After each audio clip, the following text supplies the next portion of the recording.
오늘 이 시간은 즐거운 신앙생활이라는 제목으로 말씀의 은혜를 나누도록 하겠습니다. 앞에 보시면 3부자가 있습니다. 할아버지, 또 아버지, 아들 이렇게.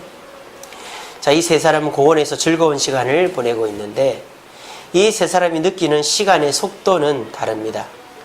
우리가 보통 그런 말 하죠. 10살짜리는 몇 킬로로 시간이 간다 그래요? 10킬로. 그리고 30살 먹은 청년은 30km, 70살 먹은 어르신은 70km로 시간이 간다. 우리 우스갯소리로 하는 말이에요. 뭐 진짜 그렇게 가겠습니까마는.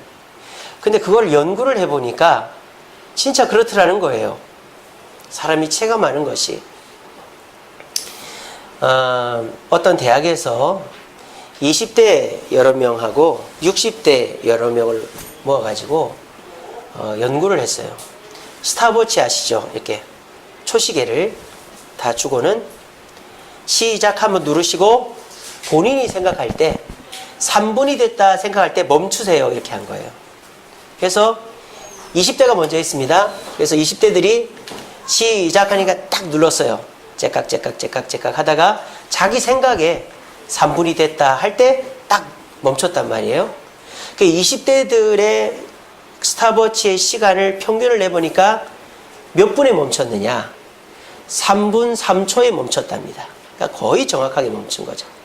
60대 어르신들 모아놓고 자, 어르신들 한번 해보세요 하고는 눌렀어요. 째깍 하다가 각자 3분 됐겠지 하고 눌렀는데 평균을 내보니까 시간이 어떻게 되었는지 아세요? 3분 40초였답니다. 그러니까 젊은 사람들은 정확하게 3분 안에 멈췄는데 어르신들은 3분 40초 시간이 훌쩍 지나간 거죠. 그러니까 어르신들은 생각할 때 이쯤 되면 3분이 됐겠지 했는데 시간은 이미 3분을 지나가 버린 거예요. 그러니까 어르신들의 머리는 시간이 너무 손살같이 지나가 버리는 것이죠. 그게 두 가지 원인이 있다고 합니다. 첫 번째는 신체적인 원인이 있다고 그래요. 그것은 바로 우리 뇌에 문제가 있다고 합니다. 사람의 뇌에는 신경세포라는 것이 있습니다. 그래서 어떤 뇌가 명령을 하면 그게 이제 몸으로 전달을 하는 거죠. 그 신경세포가 나이가 들면 둔화된다고 그래요. 그래서 반응이 느리고 자꾸 흘리고 뭐 이렇게 잊어먹고 이러는 거죠. 첫 번째, 우리가 시간에 무감각해지거나 시간이 너무 빨리 가는 것처럼 느껴지는 것은 신경세포의 둔화 때문이라는 것이죠. 예를 들면 뭐 이런 겁니다. 자전거를 타고 도로를 가면 여기는 빵집, 여기는 안경집, 여기는 내가 전에 가던 곳 다 눈에 들어와요. 왜? 자전거는 천천히 가니까. 기차를 타보세요. 그냥 지나가는 건 건물이고 나무고 사람이고 자동차고 그렇게밖에 안 보여요. 이게 뭡니까? 뭔가를 예민하게 관찰할 수가 없으면 그냥 지나친단 말이에요. 그냥 지나치면 시간이 빨리 가는 것처럼 느껴지는 거예요. 자, 두 번째 원인은요. 인간의 뇌에서 도파민이라는 호르몬이 나온답니다. 그 도파민은 인간의 기분을 좋게 하고 행복을 관장하는 호르몬이래요. 근데 그 도파민이라는 것이 20살이 넘어가면 점점 줄어들게 돼 있답니다.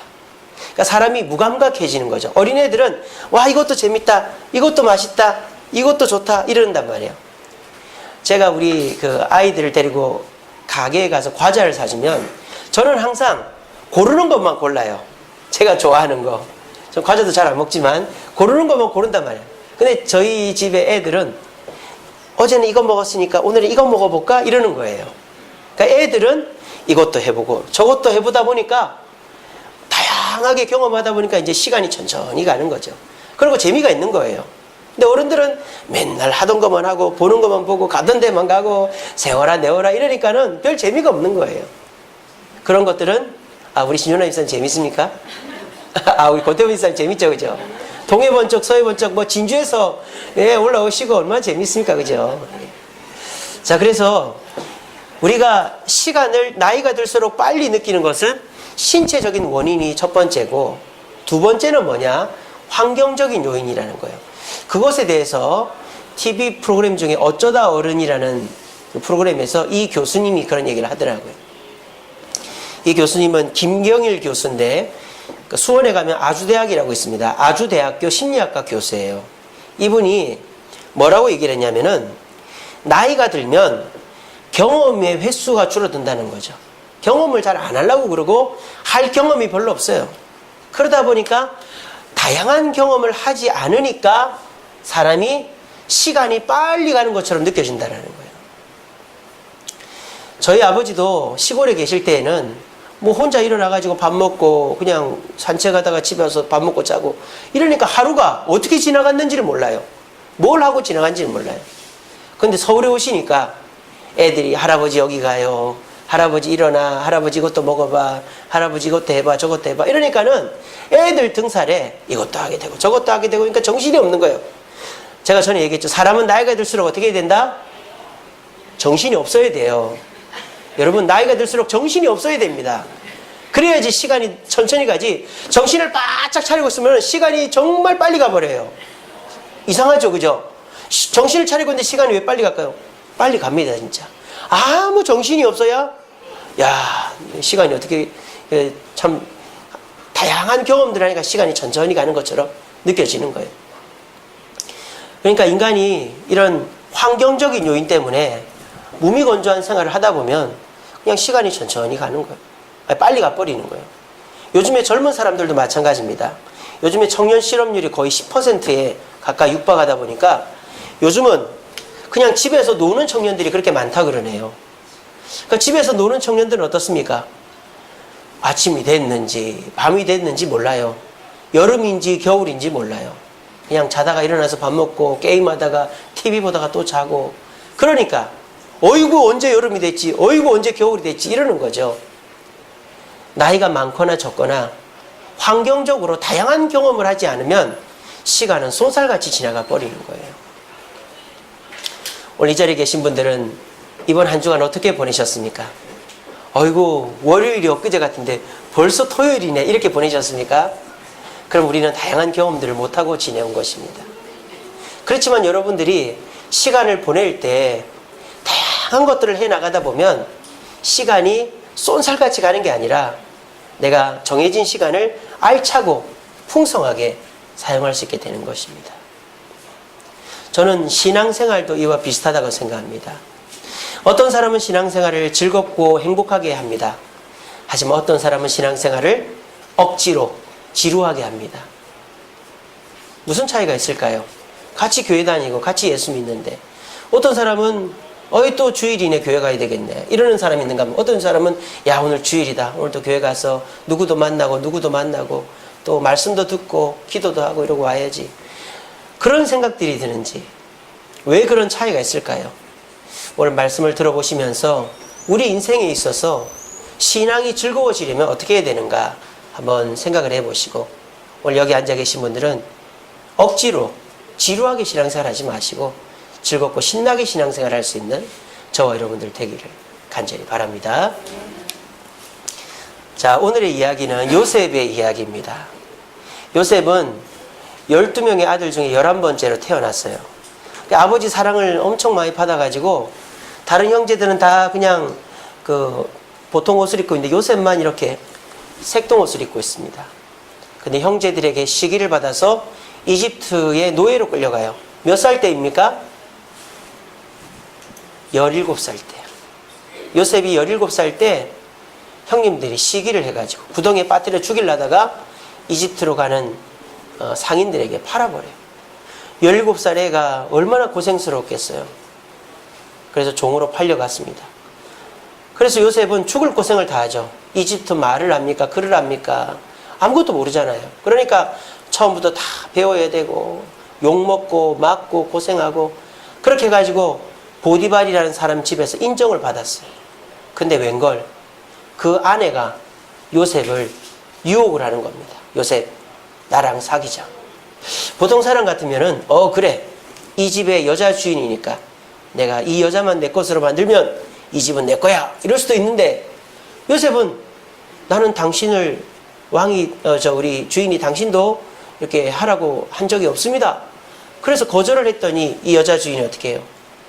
요셉이 나를 겁탈하려고 그랬다 거짓말 해가지고 감옥에 들어가는 거예요. 얼마나 억울합니까? 나 아무 말 안 합니다.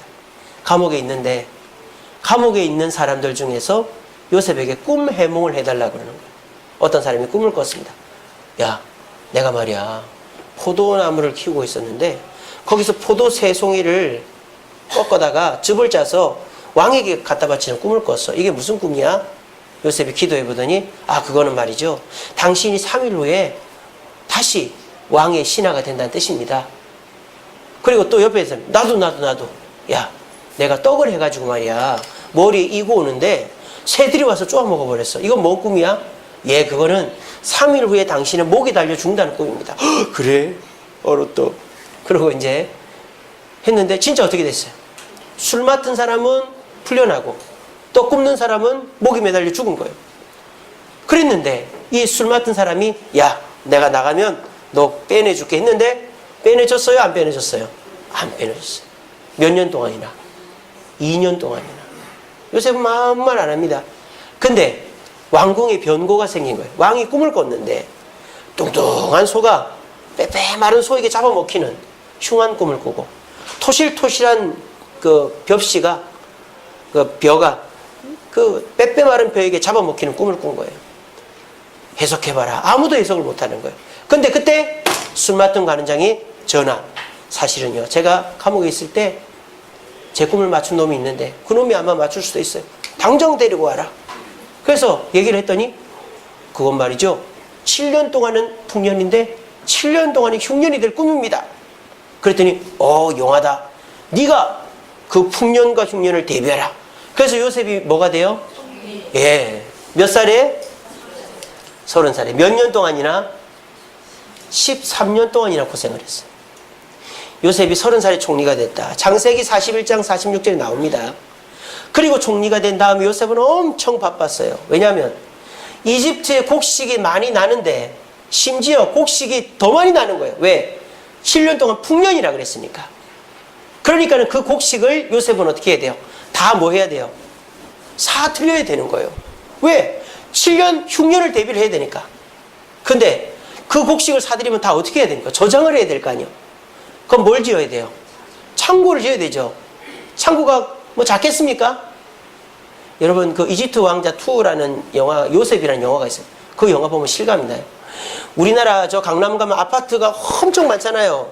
그 아파트촌처럼 저장 창고를 엄청 많이 지어 놓은 거예요. 왜? 그래야지 중동 지역의 사람들 다 먹이 살리니까. 7년 동안 왕궁의 돈을 가지고 곡식을 사야지. 또 그걸 저장할 창고를 지어야지. 얼마나 바빴겠어요. 그리고 7년이 지났습니다. 이제 흉년이 시작됩니다. 이집트의 흉년은 뭐 때문이라고 제가 그랬죠? 가뭄 때문이라고 그랬습니까? 이집트는 원래 비가 안 오는 나라예요. 1년 내내 비가 안 옵니다. 근데 이집트는 물이 어디서 나요? 아프리카에 그 폭우가 쏟아져서 킬리만자로 산에서 발원한 그 강, 나일강의 물이 아프리카의 비가 이집트까지 오는 거예요. 이집트는 비가 안 와요. 아프리카의 물로 먹고 사는 나라가 이집트예요. 근데 7년 동안 흉년이 들었다. 그럼 농사를 못 지었다는 얘기인데 왜 농사를 못 지었다 그랬죠 제가? 비가 너무 많이 와가지고 농토가 물이 빠지질 않은 거예요. 이집트는 어떤 식으로 농사를 짓느냐? 킬리만자로 산에서부터 발원한 나일강. 그래서 아프리카의 우기 때 비가 많이 옵니다. 그러면은 아프리카의 그 비옥한 토양을 먹으면 물이 나일강을 타고 와가지고 이집트에 있는 강물이 범람을 하는 거예요. 그 땅을 그 아프리카에 있는 비옥한 토양이 덮는 거예요. 그리고 이제 물이 빠지겠죠. 우기가 지나면. 그러면 어떻게 합니까? 벽시를 뿌리는 거예요. 밀을. 우리나라는 이양법이라고 하잖아요. 이양법. 그게 뭐예요? 모판에다가 모를 키워가지고 옮겨 심죠. 왜 그렇게 했어요? 그래야지 많이 거둘 수 있으니까. 옛날에 우리나라는요, 직파법이었어요. 직파. 그게 뭐예요? 그냥 벽시를 뿌리는 거예요. 근데 그렇게 하면은 죽는 게 너무 많단 말이에요. 그러니까 우리나라가 언제부턴가 이양법을 시작한 거예요. 근데 이집트는 이양법 필요 없어요. 워낙 땅이 좋으니까 그냥 뿌리는 거예요. 직파로 하는 거예요. 곡식이 엄청 잘 자라는 거죠. 근데 비가 너무 많이 와가지고 농토까지 물이 빠지질 않는 거예요. 그래서 7년 동안 농사를 못 지은 거죠. 그래서 어떻게 됩니까? 그 흉년에 모아둔 곡식을 가지고 파는 거예요. 그래서 왕궁의 재정을 다시 회복했을 뿐만 아니라 이집트 전체에 있는 돈을 왕에게 갖다 바치고, 이집트 전체에 있는 가축도 왕에게 바치고, 이집트 전체에 있는 땅도 왕에게 바치는 그런 일을 요셉이 했습니다. 몇 살 때까지? 39살 때까지. 근데 이때 요셉의 발 앞에 누가 엎드려 있어요? 요셉의 형제들이. 딱 보니까 자기 형님들인 거예요. 그래서 요셉이 골탕을 좀 먹이다가 형님들을 받아주고 자기 가족을 이집트 땅으로 데리고 옵니다. 자, 17살의 노예로 가서 가족들을 데리고 오기까지 몇 년 걸렸어요? 예, 22년이 걸렸습니다. 요셉은 22년을 알차게 보낸 것 같아요? 대충 보낸 것 같아요? 정말 알차게 보냈죠. 형님들은 어떨까요? 형님들의 22년은 요셉의 22년만치 길까요? 형님들은 그저 먹고 살고 애 낳고 그냥 일반적인 생활하는 것에 지나지 않은 삶을 살았습니다. 그러니까 요셉의 22년과 형님들의 22년은 비교할 수 없는 거예요. 요셉의 22년은 형님들에 비하면 100년, 200년 가까운 시간의 흐름이었다는 거죠. 그리고요, 성경으로 봐서도 그렇습니다. 여러분, 요셉의 이야기가 창세기 몇 장부터 몇 장까지 나오는지 아세요? 창세기 37장서부터 50장까지가 요셉의 이야기입니다. 13장이나 나와요. 창세기에 4대 족장이 있습니다. 아브라함, 이삭, 야곱, 요셉. 이 4대 족장 중에서 자기 이야기가 제일 많이 나온 사람이 요셉이에요. 아브라함이 아닙니다. 아담이 아닙니다. 노아가 아닙니다. 성경 전체로 봤을 때 성경에서 한 인물의 이야기가 가장 길게 나오는 사람이 누굴까요? 누굴까요? 예수님이죠. 예수님. 예, 생각을 단순하게 하십시오. 마태, 마가, 누가, 요한복음 다 예수님 얘기 아닙니까? 아니 뭐 구약 성경도 예수님 이야기고, 그 다음은 누굴까? 2등은 어이, 우리 장로님 좋습니다. 바울이죠. 바울은요, 사도행전에 보면은 13장서부터 28장까지, 그러니까 15장이 걸쳐서 이야기가 나와요. 근데요, 그 바울의 이야기가 사울 때 이야기를 뺀 거예요. 사울 때 이야기랑 또 안디옥 교회 이야기 빼고 1차 전도 여행서부터 로마행까지를 합치면 15장이 됩니다. 그 다음이 요셉이에요. 그러니까 요셉은 성경의 분량으로 봐서도 많이 기록됐어요. 왜 그랬을까요? 요셉의 인생이 그만큼 풍성했기 때문입니다. 요셉은 시간을 낭비하지 않고 알차게 썼고, 요셉의 시간은 엄청나게 길었던 거예요. 자, 그러면 요셉이 그렇게 시간을 길게 쓸 수 있었던 이유가 있겠죠. 그게 뭘까요? 바로 이것 때문입니다. 이게 뭘까요? 요셉의 꿈이죠. 자, 첫 번째 꿈입니다. 요셉이 형님들에게 얘기합니다. 형님들, 제 곡식단에게 형님들의 곡식단이 절을 하던데요? 이렇게 얘기를 한 거예요. 그랬더니 형님들이 난리가 났습니다. 야, 그럼 네가 우리 임금이 된다는 얘기냐? 쓸데없는 소리 하지 마. 이랬단 말이에요. 근데 요셉이 형님들이 욕을 들어먹고는 또 그러는 거예요. 형님, 내 얘기 들어봐요. 내 해에게 해와 달과 11별이 절을 하던데요? 형님들이 화가 났어요. 아버지도 나와 네 어머니와 네 형제들이 네 종이 되란 말이냐? 그렇게 얘기를 한 거예요. 그런데 요셉은 이 두 가지 꿈을 꾼 것 때문에 인생을 길게 살 수 있었던 거예요. 자, 요셉은 이 꿈을 어떻게 생각했을까요? 자, 이 형님들이라고 꿈을 안 꿨을까요? 사람은 다 꿈을 꿉니다. 좋은 꿈이든 나쁜 꿈이든. 하지만 그 꿈에 대해서 요셉은 어떻게 생각했죠? 호기심을 가진 것입니다. 이게 뭘까? 이게 무슨 뜻일까? 잘 모르지만 참 신기한 꿈이다라는 생각을 계속 한 거예요. 그리고 그 호기심을 가지고 요셉은 어떻게 했을까요? 그거를 이야기를 한 거예요. 근데 여기서 재밌는 게 아까 말씀드렸죠? 첫 번째 꿈 얘기를 했을 때 형님들이 뭐라 그랬어요? 쓸데없는 소리 하지 마. 다시 하지 마. 했는데도 요셉은 또 했어요. 왜 그랬을까요? 요셉이 멍청해서? 요셉이 욕먹으려고 각오를 하고? 그게 아닙니다. 사람이 그런 거 있잖아요. 내가 정말 신기하고 대단하고 좋은 경험을 했다. 그러면은 지나가는 사람 붙잡고라도 얘기하고 싶어져요. 야야, 일로 와봐. 내가 얘기 하나 해줄게. 근데 아니 나 바빠. 나 시간 없어. 나한테 얘기하지 마. 그렇게 할 수 있잖아요. 그래도 끝까지 붙잡고 내 얘기 좀 들어봐 하면서 얘기하잖아요. 그런 경우가 있죠. 바로 요셉이 지금 그런 경우예요. 너무 신기하고 너무 이 꿈대로 됐으면 좋겠다라는 마음이 있어가지고 이 요셉이 형님들이 욕을 하는데도 이야기를 한 거예요. 그러면 어떻게 될까요? 자기에게는 더 그 꿈이 확실히 확신으로 다가오는 거죠. 그죠? 그런 다음에 요셉은 어떻게 합니까? 그 꿈을 이루기 위해서 노력을 하는 것입니다. 저는요, 요셉이 보디발의 집에서 가장 높은 자리에 갔을 때 만약 요셉이 이 꿈을 꾸지 않았다면 거기에 머물렀을 것이라고 저는 생각합니다. 내가 이 집에 최고가 됐고 주인도 좋아하고 또 그 아내가 나를 유혹하는데 내가 기꺼이 그 아내의 정부가 되어서 이 집의 것을 내가 다 가져야지 이런 생각을 했을 수도 있어요. 근데 요셉은 그 집에 머물러서는 내 가족을 구원할 수도 없고 자기의 꿈이 아니기 때문에 그 정부의 청을 거절하고 하나님의 뜻을 선택했던 것이죠.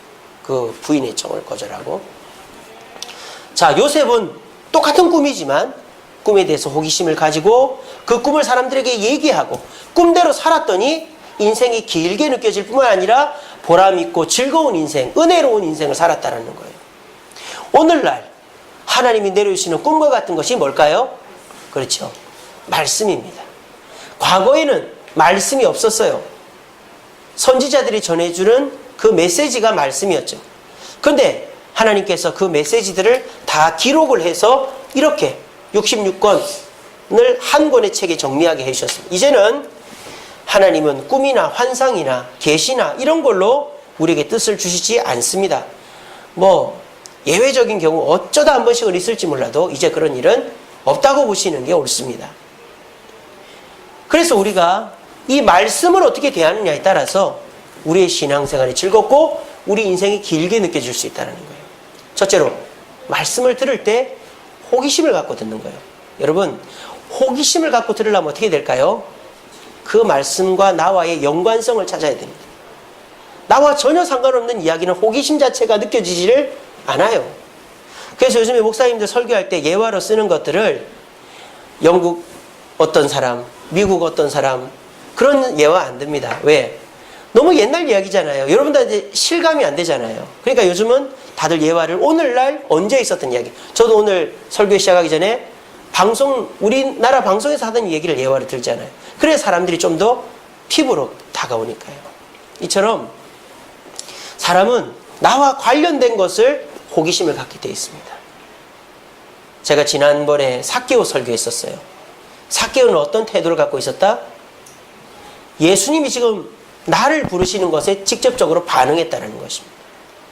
여러분들도 이 주일날 말씀을 들을 때 이 말씀은 내 말씀이다 생각하고 그 말씀에 대해서 내가 어떻게 반응할 것인가, 정반응이든 역반응이든 어떻게 반응할 것인가를 정하고 말씀을 받아들일 때 여러분들의 신앙은 말씀의 호기심으로부터 성장해 나가는 거예요.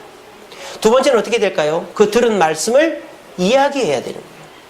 주일날 식사하시고 구역별로 얘기도 하시고 평일날 자녀들에게, 남편에게, 아내에게, 지인들에게 지난 주일날 말이지 목사님이 즐거운 신앙생활이라고 설교를 했는데 우리가 신앙생활이 즐거우려면은 말씀대로 호기심을 갖고 실천하는 것이 중요하대.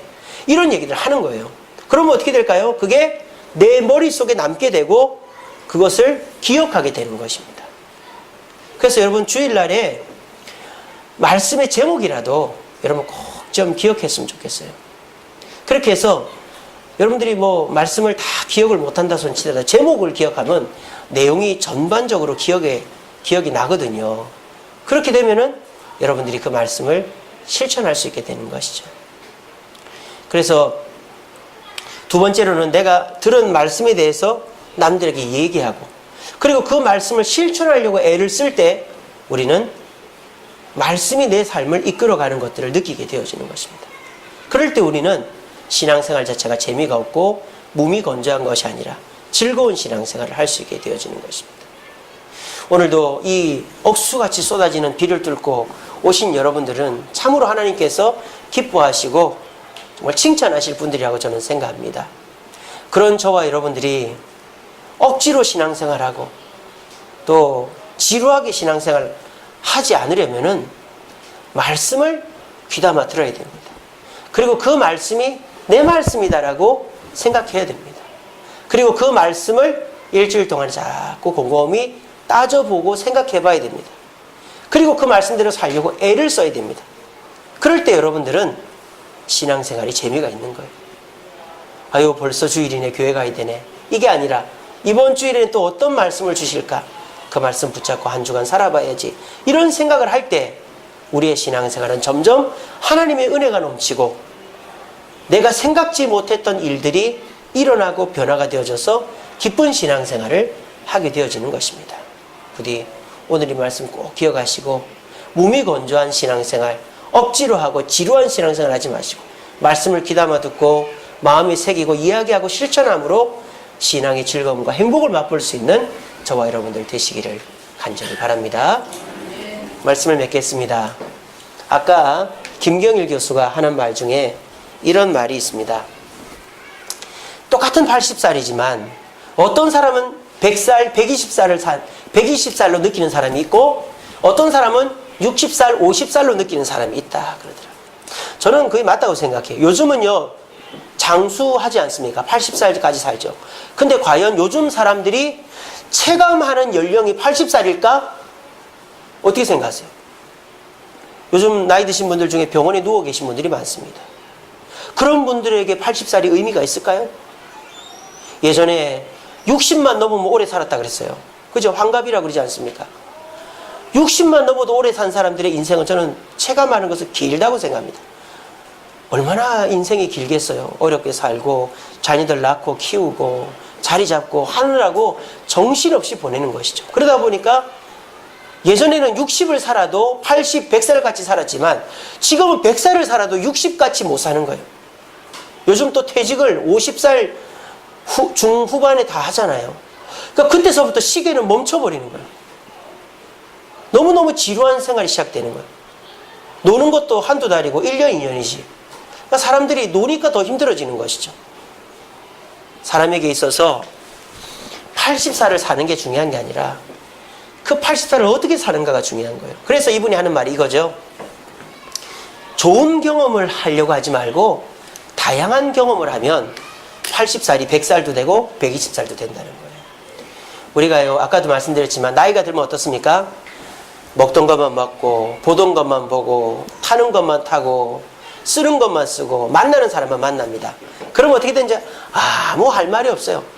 음식을 먹어도 아무 맛이 없고 가도 아무 재미가 없고 사람을 만나도 멍하게 앉아있다가 잘 가 이렇게 하고 오고 아무 생각이 없는 거예요. 그런 사람들에게 필요한 것은 다양한 경험을 해야 되는 거예요. 어른들이 아이들이나 학생들한테 그런 얘기하죠. 떼끼노 쓸데없는 생각하지 마. 쓸데없는 짓 하지 마. 내가 시키는 거 하고 그냥 하던 것만 해. 이렇게 한단 말이에요. 여러분 그게 좋은 게 아니에요. 우리가 인생을 좋게만 살면은 내가 좋은 대로 삽니다. 내가 놀러 가고 싶으면 놀러 가고 자고 싶으면 자고 내가 먹고 싶은 거 먹고 그러면 인생이 잘 될까요? 여러분 자신 있습니까? 내가 하고 싶은 대로 한다고 여러분 인생 자신 있어요? 우리 자신 없잖아요. 우리는 내가 생각할 때 이걸 좋다고 생각하는 거 그대로 사는 것이 우리 인생을 길게 사는 길이 아니라고요. 우리 인생을 길게 살려면 다양한 경험을 해야 돼요. 그런데 참 안타까운 것은 이 시대가 다양한 경험을 할 수 없는 시대예요. 똑같은 집에 삽니다. 똑같은 차를 탑니다. 똑같은 음식을 먹고요. 똑같은 길을 걷고요. 똑같은 드라마를 봅니다. 또 똑같은 프로그램을 보면서 똑같은 판단을 하고 똑같은 말을 합니다. 그러다 보니까 사람들이 다양한 경험이 아니라 사람들이 원하는 것들을 쫓아가게 돼 있는 거예요. 그래서 이분 말고 제가 어디서 봤는데 이분이 그랬어요. 우리나라의 엔지니어들, 기술 개발하는 사람들이 이분한테 와서 상담을 한답니다. 박사님, 저는 모든 것을 만들 수 있는 기술이 있습니다. 근데 박사님, 뭘 만들어야 될까요? 이렇게 질문한다는 거예요. 여러분 이상하지 않아요? 우리나라 기술자들이 기술이 얼마나 좋습니까? 근데 뭐가 없어요? 아이디어가 없는 거예요. 아이디어가. 그러니까 기술은 있는데 아이디어가 없으니까 혁신을 못하는 것이죠. 미국에는요, 혁신적인 기업은 어디서부터 탄생한다 그러죠? 차고에서 탄생한다 그래요. 차고. 왜 그러냐면 우리나라는 워낙 서비스업이 발달돼 있다 보니까 차도 다 고쳐주고 집도 다 고쳐주고 물건도 다 와서 고쳐주잖아요. 미국은 그렇지 않아요. 자기가 고쳐야 돼요. 그래서 미국 가면 로즈라고 엄청 큰 마트인데 거기는 뭐만 파느냐? 집 고치고 자동차 고치는 재료만 파는 데입니다. 로즈라고. 저도 집에 뭐 조그만 고장나면 사람을 부르면 레이블 피를 받아요. 우리나라는 인건비가 없잖아요. 그냥 그 물건에 뭐 물건을 사면 그 물건에 인건비를 조금 포함해서 물건값만 받지 레이블 피를 따로 받지 않는다. 미국은 레이블 피가 엄청 비쌉니다. 재료값은 얼마 안 하는데. 그러니까는 사람을 부를 수가 없는 거예요. 그래서 자기가 다 고치는데 차고에 가면은 공구가 다 있는 거예요. 그러니까 어렸을 때부터 아이들이 차고에서 노는 버릇이 있는 거예요. 그러니까 차고에서 이것도 고치고 저것도 고치고 이것도 만들어보고 저것도 만들어보고 다양한 경험을 하는 거죠. 그래서 스티브 잡스가 아이폰으로 대박이 났을 때 기자들이 질문을 했대요. 잡스, 당신에게 있어서 지금 경쟁자가 누굽니까? 스티브 잡스, 그 마이크로소프트입니까? 그랬더니 스티브 잡스가 뭐라는 줄 알아요? 지금도 창고에서 창업을 하고 있는 젊은 인재들이 저의 경쟁자입니다. 그렇게 얘기를 했대요. 그래서 스티브 잡스가 그 인터뷰를 할 때 생겨난 기업이 바로 구글입니다. 지금 세계 1위 기업 구글. 그러니까 외국은 그렇게 혁신적인 기업들이 나올 수 있는 이유가 다양한 경험을 하기 때문이라는 것이죠. 근데 우리나라는 어린아이서부터 어른에 이르기까지 다 규격화된 삶을 사는 거예요. 그러다 보니까 사람들이 가는 대로 가다가 다 같이 망해버리는 것이 이 사회의 모습입니다. 그럼 우리가 사람들이 추천한 좋은 경험만 하지 않고 다양한 경험을 하려면 어떻게 될까요? 내 뜻이 아닌 하나님의 뜻대로 하면 됩니다. 여러분 자신 있습니까? 내 뜻대로 하면 내가 성공할 수 있다는 자신 있습니까? 자신이 없잖아요. 그러니까 우리가 뭐래요? TV도 보고 뉴스도 보고 책도 보고 인터넷도 뒤지고 해서 다른 사람의 의견을 참고하잖아요. 그리고 내가 생각한 것인 양 얘기하죠. 여러분 그것도 색다를 것이 없어요. 다 돌고 도는 이야기입니다. 결국 우리가 내 자신을 혁신하고 새로운 인생, 다양한 경험을 하는 길은 이 세상을 창조하신 그 하나님께서 나에게 명령하시는 것에 순종하는 것입니다. 그럴 때 저와 여러분들은 세상 사람들이 경험하지 못하는 경험들을 하게 되어지고 우리 인생은 똑같은 80년을 살아도 저 사람은 60년 정도밖에 느껴지지 않는데 우리는 100년, 120년을 느낄 수 있게 되어지는 것입니다. 여러분 지금 몇 가지 인생을 살고 있습니까? 세상 사람들은요 그냥 직장인, 뭐 가정주부 또는 뭐 아빠, 엄마 이 정도밖에 없어요. 우리는 어떻습니까? 직장인, 부모, 교회의 뭐 직분자, 교사, 그리고 또 뭐 새벽기도도 나오고 말씀도 읽고 전도도 하고 또 남들 섬기기도 하고 여러분들 타이틀이 얼마나 많아요. 그런 타이틀 속에 살아가는 것이 오히려 인생을 풍성하게 하고 행복하게 하는 거라는 겁니다. 그런 것들이 다 어디서 나오는 거예요? 하나님의 뜻 가운데 나오는 거예요. 우리가 집에 있으면 뭐합니까? 가만히 누워있으면 뭐합니까? 무덤 가서 썩어질 몸인데 하나님이 인도하시는 대로 이리도 가고 저리도 가고 이것도 하고 저것도 할 때 내 쓰임이 사람에게 하나님께 영광이 된다면 우리가 그렇게 하는 인생이 행복한 인생이 아닐까요? 그래서 저는 이 말씀으로 오늘 말씀을 맺을까 합니다. 시편 119편 105절 말씀. 주의 말씀은 내 발의 등이요 내 길의 빛이니이다. 여러분 요즘에는요 너무 많은 빛들이 우리 주변에 있습니다. 그러다 보니까 어디로 가야 될지를 모르겠어요. 여러분 작고 어두컴컴하지만 하나님의 빛을 쫓아가시기 바랍니다. 우리 주님은요 우리 발 앞에 등불이 되어주십니다. 여러분들이 당장에 있는 어려움도 우리 주님은 피하게 해주십니다. 그리고 우리 주님은 길의 빛이 되십니다. 목표를 정확하게 보여주십니다. 그래서 하나님의 뜻대로 살아갈 때 여러분들이 내 뜻대로 또는 다른 사람 얘기 듣고 살다가 아이쿠 낭패를 보고 실패를 하는 것과는 다르게 하나님의 뜻을 따라갈 때 처음에는 이게 되겠어? 이렇게 하면 인생이 재미가 없는데 싶다가도 하나님의 뜻을 따라가면 끝이 또 과정이 좋아지는 것입니다. 저는 이것이 행복한 신앙생활을 하는 길이라고 생각합니다. 여러분 꼭 기억하십시오. 우리 인생 내 뜻대로 살다가는 우물쭈물하다가 이럴 줄 알았지라고 한 쇼펜하우처럼 인생을 낭비했다고 생각할 날이 오게 됩니다. 우리는 우리 자신을 믿을 수가 없잖아요. 이 시간 이후로부터 하나님의 말씀이 이끄는 대로 우리 따라갑시다. 그래서 내가 해보지도 않았고, 내가 하기도 싫었고, 내가 이 사람 만나기도 싫고, 저기는 가기도 싫었지만 하나님이 하라고 하니, 만나라고 하니, 가라고 하니 가겠습니다 하고 갔을 때 그것이 은혜로 다가오고 많은 걸 경험하게 되고 인생을 넓고 깊고 크게 살아갈 수 있는 축복을 경험할 수 있는 저와 여러분 되기를 간절히 바랍니다. 네. 기도하겠습니다. 사랑해 주님 감사합니다. 오늘도 귀한 말씀 주시니 감사합니다. 요셉은 22년의 인생을 100년 가까이로 느끼며 살았지만 형님들은 22년 그저 허송세월만 보내다가 요셉 앞에 섰습니다. 저희들도 이 세상 사람들 살아가듯이 똑같이 살다 보면 인생이 어떻게 지나가는지 후회만 되고 낙심만 될 것입니다.